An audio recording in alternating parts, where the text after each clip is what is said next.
নমস্কার বন্ধুরা, স্বাস্থ্যের রান্নাঘরে আপনাদের সকলকে স্বাগত। আশা করছি আপনারা সকলেই সুস্থ আছেন। নতুন একটি রেসিপি নিয়ে আমি আবারও আপনাদের মাঝে হাজির হয়েছি।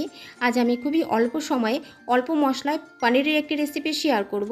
এইভাবে তৈরি করে আপনারা গরম গরম ভাত, রুটি, লুচি, পরোটা যে কোনো কিছুর সাথে পরিবেশন করতে পারবেন। তাহলে বন্ধুরা দেরি না করে চলুন তাহলে দেখে নেই। বন্ধুরা দেখতে পাচ্ছেন আমি এখানে পরিমাণ মতো পনির লম্বা লম্বা করে কেটে রেডি করে নিয়েছি। আর এদিকে আমি সবজিগুলোকে লম্বা লম্বা করে কেটে ধুয়ে রেডি করে নিয়েছি।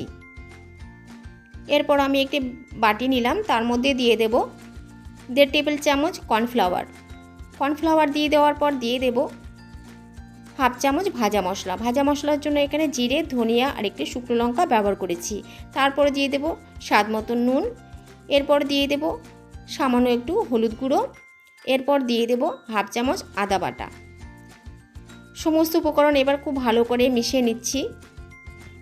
এবারে অল্প অল্প করে জল অ্যাড করে আমি একটি ব্যাটার তৈরি করে নিচ্ছি। দেখতে পাচ্ছেন ব্যাটারটা আমি রেডি করে নিয়েছি। এবারে আমি তৈরি করা ব্যাটারের মধ্যে কেটে রাখা পনিরগুলো ডুবিয়ে আমি লাল লাল করে এগুলোকে ভেজে নেব। তেল আমি আগে থেকে খুব ভালো করে গরম করে নিয়েছি। এবারে মিডিয়াম আঁচে পনিরগুলোকে আমি লাল লাল করে ভেজে নেব।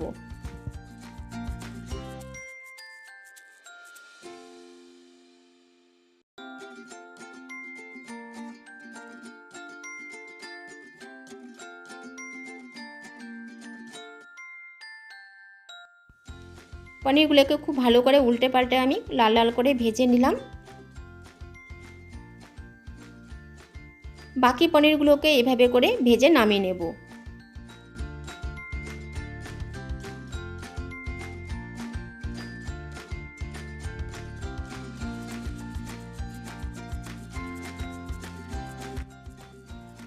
দেখতে পাচ্ছেন বন্ধুরা, বাকি পনিরগুলোকে আমি এভাবে করে ভেজে নামিয়ে নিচ্ছি। মানে ভাজার পর্ব আমার শেষ হলো।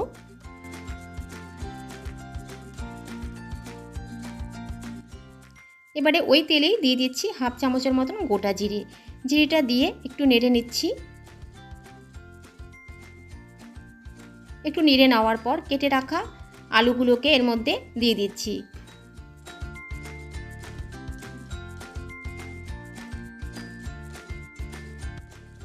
আলুগুলো ভাজবার জন্য দিয়ে দেব সামান্য একটু লবণ আর দিয়ে দেব সামান্য একটু হলুদ গুঁড়ো দিয়ে আলুটাকে সামান্য একটু ভাজা ভাজা করে নেব। আলুগুলোকে সামান্য একটু ভাজা ভাজা করে নিয়েছি।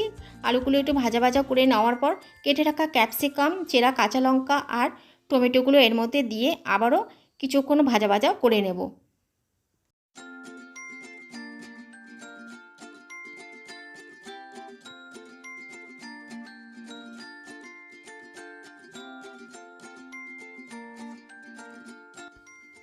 কয়েক মিনিট খুব ভালো করে একটু নেড়ে নিয়েছি। নেড়ে নেওয়ার পর দিয়ে দেব 1/2 চামচ আদা বাটা, তারপর দিয়ে দেব 1/2 চামচ লঙ্কা বাটা দিয়ে মশলাটাকে খুব ভালো করে কষে নেব। আর এই রেসিপিটা খুব বেশি আমি মশলা অ্যাড করছি না, খুব অল্প মশলা এই রেসিপিটা আমি করে থাকি। খেতে বেশ ভালোই লাগে, বিশেষ করে গরম গরম ভাত রুটির সঙ্গে বেশ ভালোই লাগে খেতে। আপনারা অবশ্যই এভাবে করে ট্রাই করবেন। আর কেমন লাগলো অবশ্যই আমাকে কমেন্ট বক্সে জানাতে ভুলবেন না।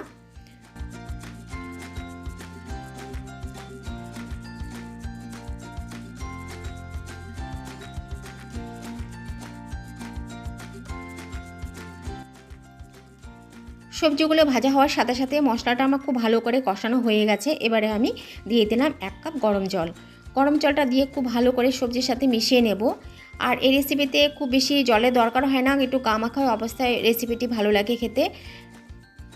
এবারে খুব ভালো করে ঝোলটাকে ফুটতে দেব। ঝোলটা খুব ভালোভাবে ফুটে এলে দিয়ে দেব 1/2 চামচের মতন গরম মশলাটা দিয়ে খুব ভালো করে আবার নেড়ে নিচ্ছি। দেখতেই পাচ্ছেন আলুগুলো সব কিছু আমার সেদ্ধ হয়ে গেছে। আলুগুলো ভাজার জন্য আমি নুন অ্যাড করেছিলাম, আরও একটু আমার নুনের দরকার তাই নুন দিলাম। তারপর দিয়ে দেব 1 চামচ টমেটো সস। এই সসটা আমি বাড়িতে তৈরি করা। টমেটো সসটা দিয়ে খুব ভালো করে আবার মিশিয়ে নিচ্ছি, এতে গ্রেভিটা খুব টেস্ট হবে খেতে। রেসিপিটা আমার প্রায় হয়ে গেছে। এবারে আমি ভেজে রাখা পনিরগুলো এর মধ্যে দিয়ে দিলাম। পনিরগুলো দিয়ে দেওয়ার পর 1 থেকে 2 মিনিট একটু ফুটিয়ে নিয়ে নামিয়ে নেব। বন্ধুরা, কেমন লাগলো আমার আজকের এই রেসিপিটি অবশ্যই কমেন্ট বক্সে জানাতে ভুলবেন না, কারণ আপনাদের একটি কমেন্ট আমাকে অনেক উৎসাহ দেয় পরবর্তী ভিডিও তৈরি করার ক্ষেত্রে। তো বন্ধুরা, ভালো থাকবেন, সুস্থ থাকবেন, আবার আসছি আমার পরবর্তী কোনো ভিডিও নিয়ে।